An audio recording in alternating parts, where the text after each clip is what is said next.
Mr. DeLuca had just wrapped up a phone call and looked absolutely thrilled.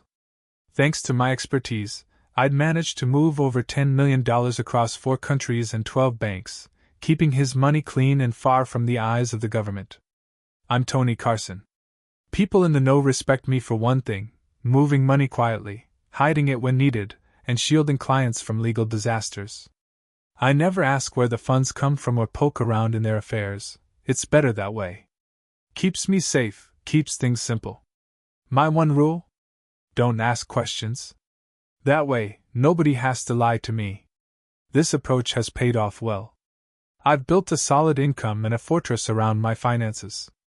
I've got 16 bank accounts spread across 8 countries, 10 crypto wallets, and a shell company that manages my house, cars, bills, the works. Officially, I draw a $50,000 salary from that company, which is just enough to stay legal and look average. The company posts a small profit every year to avoid raising any red flags. It's a clever setup. No one sues a guy who doesn't seem to own anything.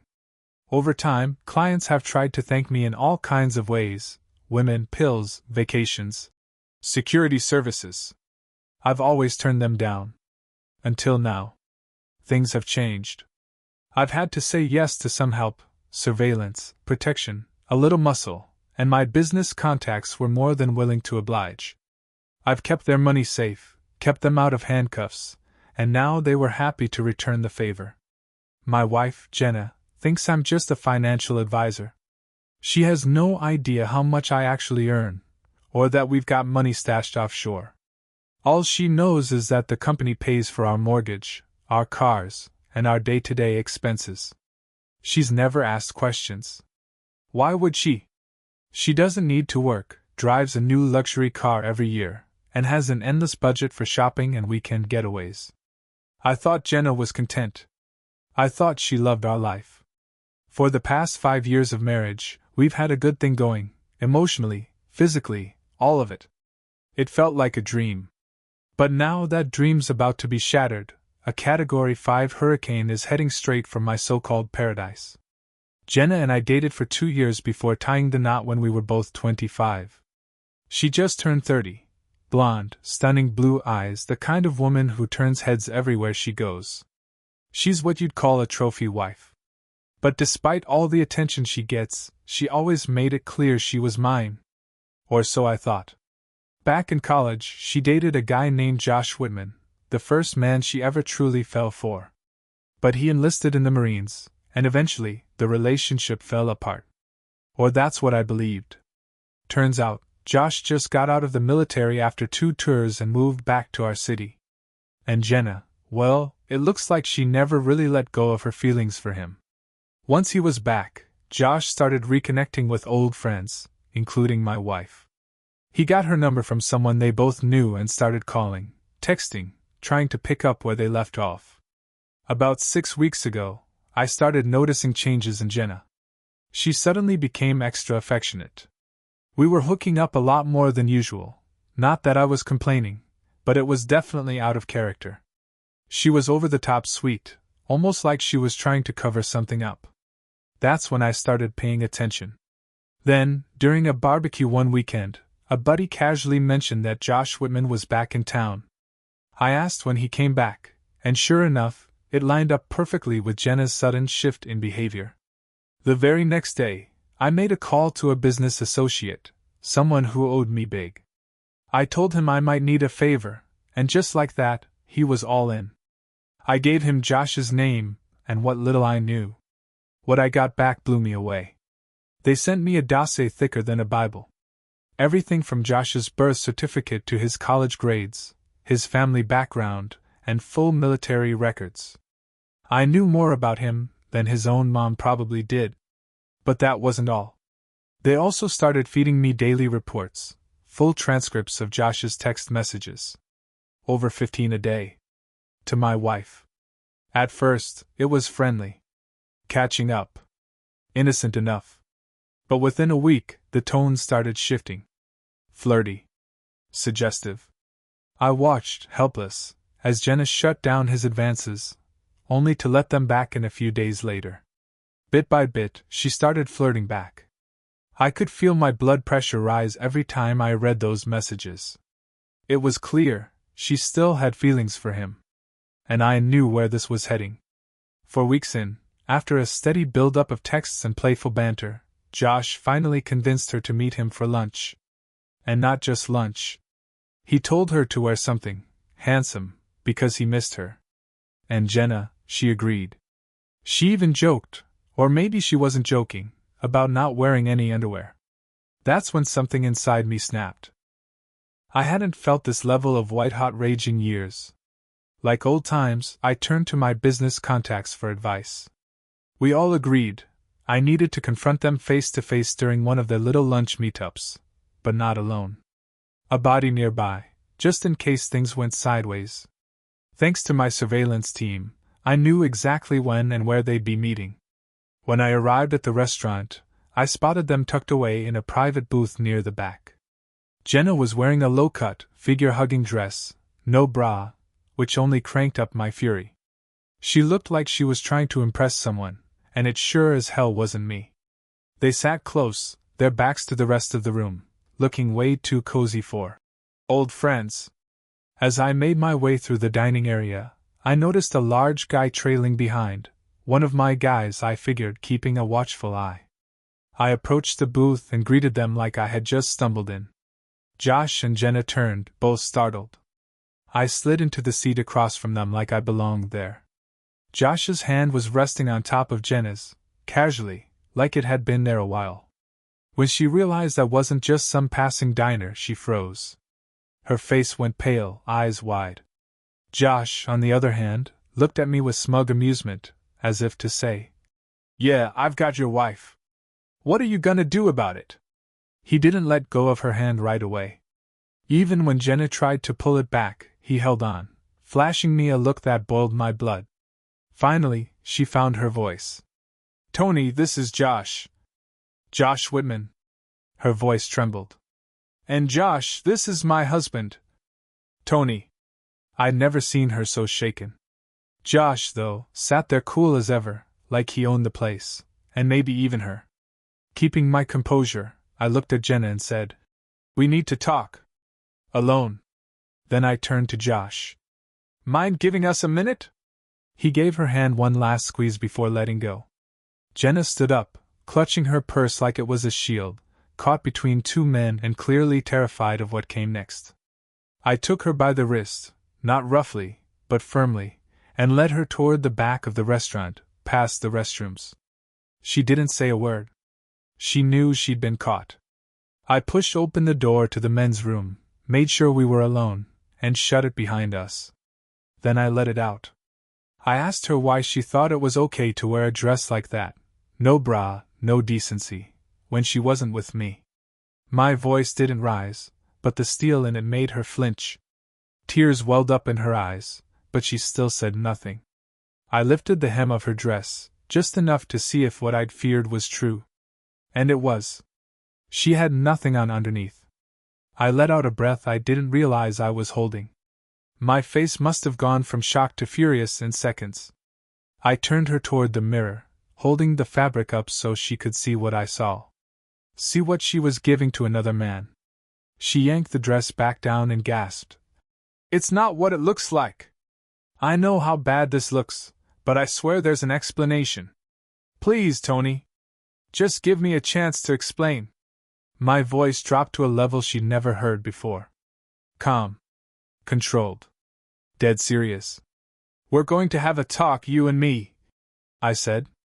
"But it's going to happen on my terms. If you want even the slightest chance of staying in this marriage, you're going to do exactly as I say." She stared at me, wide-eyed, still trembling. "You're going to walk out of here," I continued, "without looking at your boyfriend. You'll go straight to your car. Drive home. Start the coffee pot. And wait for me. I'll be there in 10 minutes tops." She opened her mouth to say something, but I cut her off. "No calls. No texts. Not to him, not to anyone. I'll explain to him why you had to leave. And one more thing, when you get home, don't change. I want you in that same dress. Waiting. If you don't follow what I've just said, Don't bother coming home at all. Her silence said everything. Shame, regret, fear. She nodded. As she walked out, her steps were slow and heavy, like she was dragging guilt behind her. And I was left alone in that cold restroom, my fists clenched, heart pounding, trying to contain the storm that had been building inside me for weeks. Because no matter how much she tried to explain, I already knew the truth, and I knew it ran deeper than just lunch and flirtation. She still had feelings for him. And now, I needed to know just how far those feelings had taken her. I know I love Tony, deeply, completely. He's been my partner since the day we met, and I never wanted to hurt him, not even for a second. That's what makes this entire mess so painful. Damn it, Josh started pushing all the right buttons. Saying the things he knew would stir something in me. He had this way of making me feel like a schoolgirl again, reckless, impulsive, out of control. And I hated that I let it happen. I tried to pull away, really I did. But his constant flirting, those suggestive texts, they wore me down. Eventually, I said yes to lunch. Every message from him made me feel worse. Like I was doing something cruel, something wrong. And I knew I should have told Tony the minute Josh got back into town. I should have been honest about the texts, about the way Josh reached out. But I kept it to myself. And now, the regret is like a weight I can't shake. Josh had this way of making me feel instantly connected again, like no time had passed. When he told me to wear something handsome, I didn't say no. I knew it was wrong. I knew better. But I still put on that damn dress. And even worse, I actually considered skipping the underwear. God, what kind of person does that? Back when we dated, Josh always asked me not to wear any. That little memory, so stupid and small, came rushing back the second he texted me. And I don't know what came over me. Guilt almost made me cancel, but then he messaged again, saying he couldn't wait to see me. And just like that, I was out the door. I told myself it was just lunch. Just a couple hours. Just two old friends catching up. Just like he said. And I wanted to believe it. But when I saw him again, when I actually sat down across from him, something lit up in me. A spark. Stupid chemistry. He looked better than I remembered. 8 years in the Marines had carved every inch of him. When he pulled me into that booth and smiled, I lost my damn sense. We were only there a few minutes. Laughing, holding hands. I felt warm. Safe. Like everything around us had faded into the background. And then Tony walked in. He didn't say a word at first. Just slid into the booth like he belonged there. And when I saw the look in his eyes, that combination of sadness and pure fury, I felt the bottom drop out of my world. I wanted to leap over that table and throw myself into his arms. To tell him I was sorry. That I loved him. That I'd made a huge mistake. But all I could do was sit there, frozen. Tony's stare cut through me like a knife. I've never felt so ashamed in my life. The man I loved more than anything in this world had just caught me holding hands with someone else, an old flame, and there was no taking it back. When he asked to talk privately, I thought it was over. My heart dropped into my stomach. He led me toward the back of the restaurant, and I didn't even resist. Then, in the men's room, he lifted my dress. And yes, he saw everything. I nearly collapsed right there. I couldn't even look at myself in the mirror, let alone him. All I could picture was what he must be thinking, that I was a liar, a cheat, someone he couldn't trust. I felt like I had betrayed our whole marriage with one terrible choice. And yet he didn't yell. He didn't scream. He told me, in a voice so calm it scared me, exactly what I had to do if I wanted even the smallest chance of saving our marriage. Go home. Don't look at Josh. Don't talk to anyone. Don't change clothes. Wait. That's it. That was my lifeline. And I grabbed onto it with everything I had. But when he said he was going to talk to Josh alone, panic surged through me. Josh is a big guy, 8 years of Marine training, and Tony, while strong, isn't built for that kind of confrontation. I was terrified he might get hurt. I wanted to scream at him not to do it. But I couldn't get the words out. I just nodded. And left. As I walked to my car, I could feel people's eyes on me, or maybe that was just the shame crawling over my skin. I didn't dare glance back at Josh. I knew he was watching. Probably confused. Probably smug. I cried the whole way home. Seeing Tony's face in that booth, watching his heart break in real time, it tore me apart. How did I let this happen? How could I do this to him? Back at the house, I made coffee with shaking hands. I sat down in the kitchen, still wearing that stupid dress, and waited. I had no idea what Tony was going to say when he walked through that door. But I knew I had to fix this. I had to make him see that he's the only man I've ever truly loved. That Josh was a mistake. A dangerous, foolish mistake. And now I'm sitting here, praying Tony walks in with some sliver of hope in his heart. Because I can't lose him. Not like this. I returned to the table and looked Josh straight in the eye. Well, I said calmly, looks like Jenna won't be coming back. I just wanted a word with you man to man. I leaned forward slightly, keeping my voice measured. I'm sure you already know she still has some feelings for you. And yeah, she's impressionable. You've seen that, clearly, over the past few weeks, and especially today. But here's what you need to understand, she's married to me. And I don't share. I'm not possessive, I added. And I'm definitely not reckless. But today, I gave Jenna a choice. She could either stay in our marriage or walk away to be with you.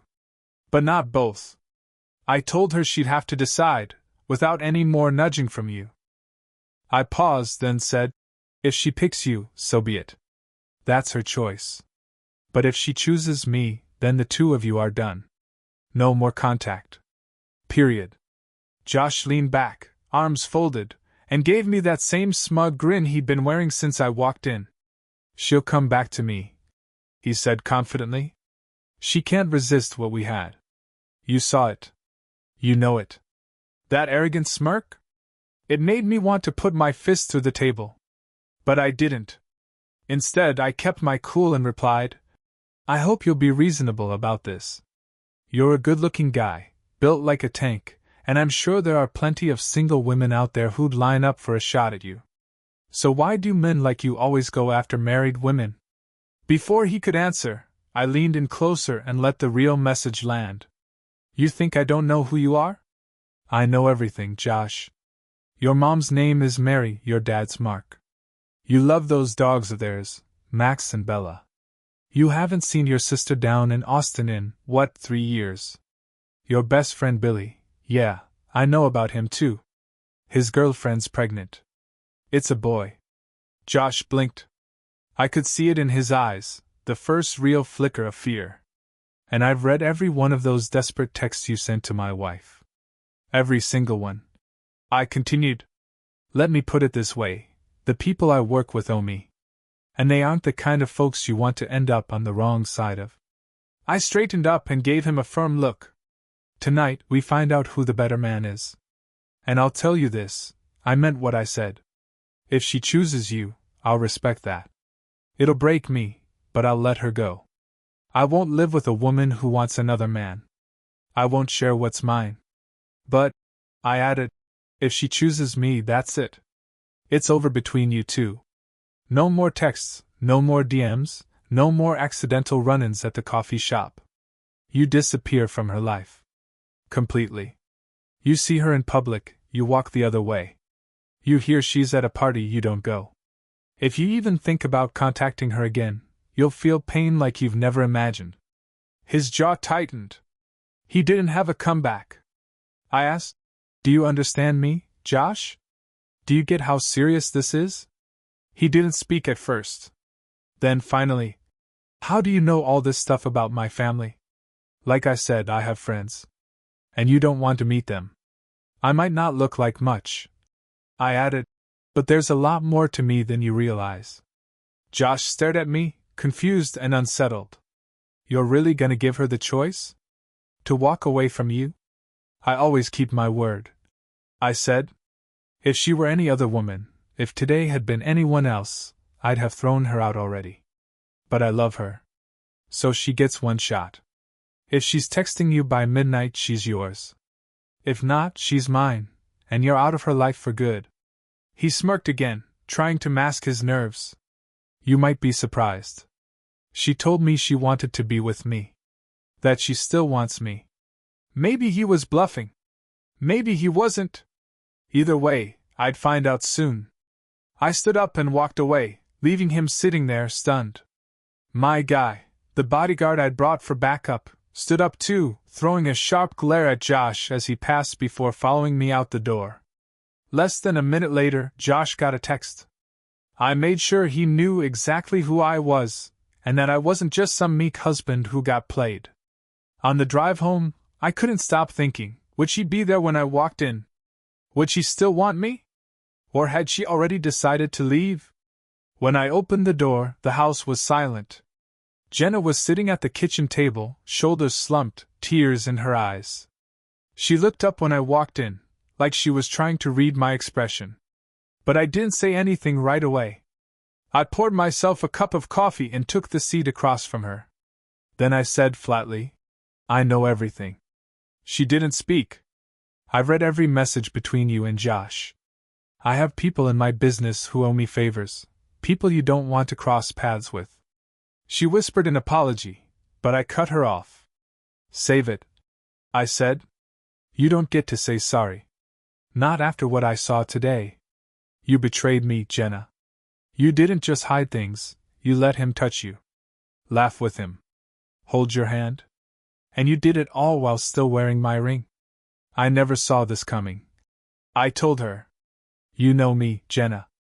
You know where I draw the line. I looked her straight in the eyes.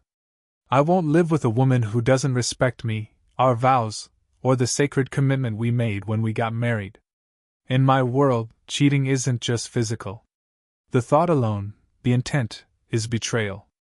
I laid it all out for her. The texts. The outfit. The braless dress. The should I skip the underwear? Comment. Holding hands at the table. All of it. Every single detail felt like a punch to the gut, and every one of them, to me, was a lie. You didn't kiss him, I said. And that's the only reason we're even having this conversation right now. I reminded her, again, that I would never share her with another man. I knew she had history with Josh. I could see that there were still feelings buried in there somewhere. But I made it clear, we're married. And I wasn't going to compete for my own wife. I haven't asked you to leave yet because I love you. More than you probably understand.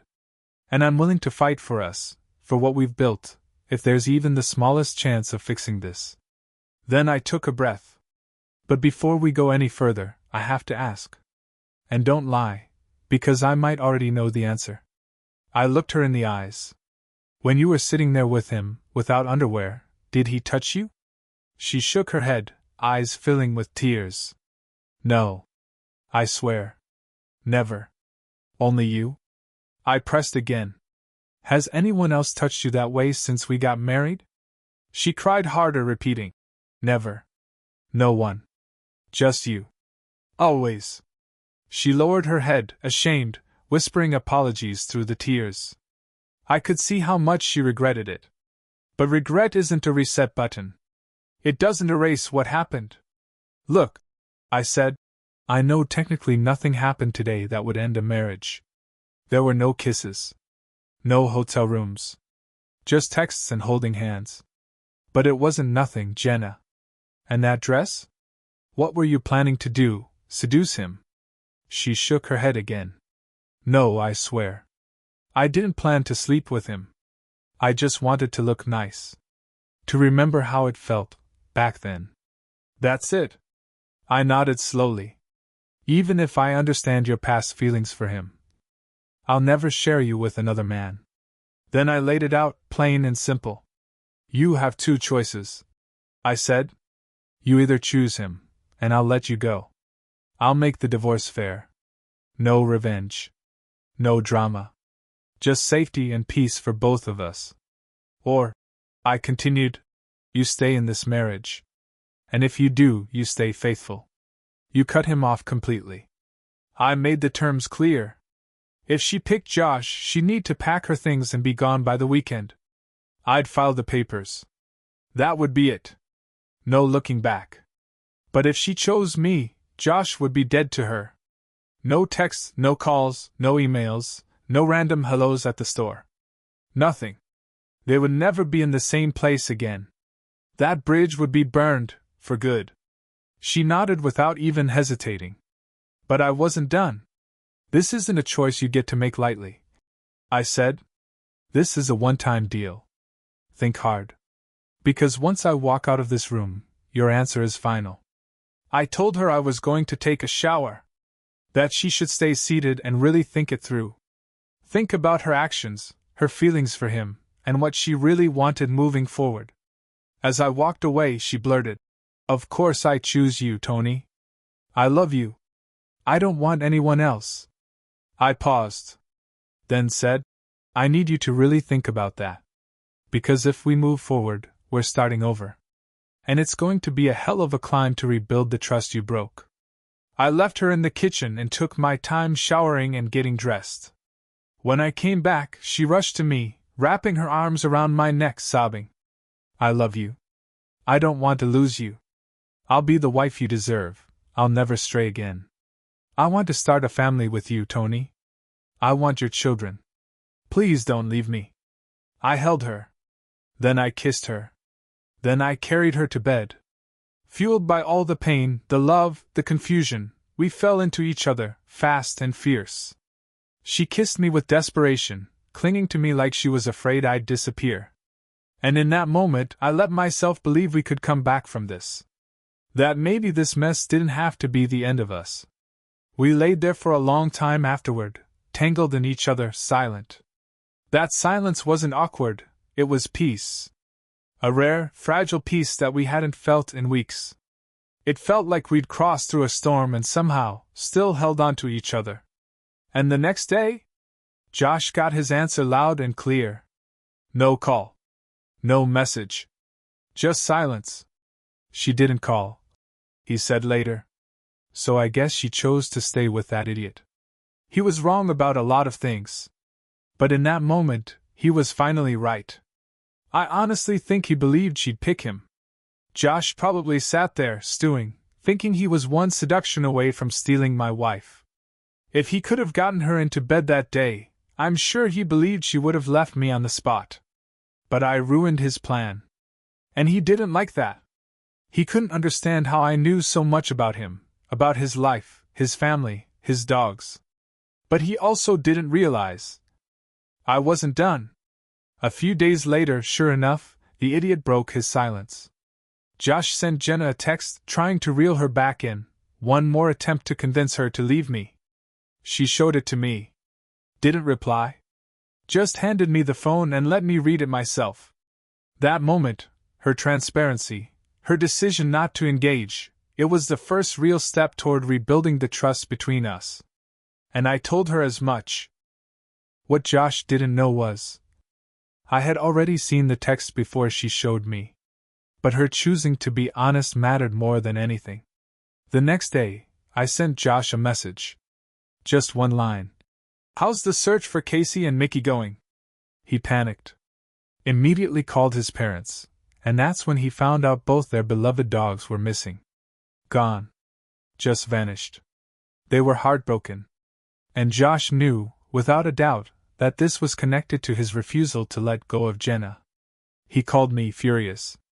Screaming, threatening. Telling me if those dogs weren't alive, he'd make me pay. I stayed calm. "I warned you not to mess with my wife," I told him. "And now you understand what happens when you ignore me. They're fine. They'll be home soon. But this was your last warning." He raged on, but I made it crystal clear, next time, it wouldn't be the dogs. His tone shifted fast. He started apologizing, pleading with me to bring them back. Promised he'd back off.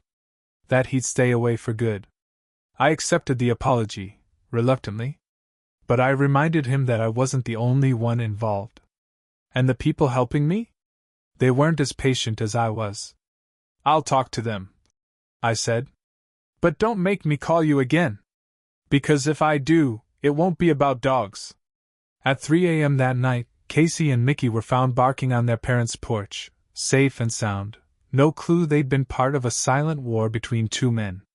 Josh sent me a short thank you text the next morning. After that, he finally got the message. He distanced himself from Jenna. Quit his job. Took a new one in a city hours away. Tried digging around to learn more about me, but all he could find were scraps, just the public face, Tony Carson, financial advisor. The rest was locked down. Sealed tight. Eventually, he gave up. Moved on. Left her alone. But I wasn't done being cautious. 2 weeks after that, I handed Jenna a document drafted by my lawyer, a post-nuptial agreement. It stated that if she ever cheated, emotionally or physically, she'd walk away with nothing. No alimony. No property. No claim to any children born in the marriage. It wasn't about punishment. It was about making the consequences real. She signed it without hesitation. Maybe she knew she owed me that much. Or maybe she realized I wasn't going to be the naive, trusting husband ever again. I loved her, but I wasn't going to be blind. A year later, Jenna got pregnant. Our first child. And honestly, it changed everything. We grew closer. Stronger. She poured herself into our family, into making sure I knew she was all in. I did the same. Josh became a ghost, a memory that faded with time. Looking back, I know how close I came to losing everything. And not because she didn't love me, but because I stopped watching. I let my guard down. But in the end, I fought for us. I didn't let rage burn everything to the ground. I didn't lose myself, or her. Sometimes, the line between forgiveness and foolishness is razor thin. But this time, I walked it. And I didn't fall.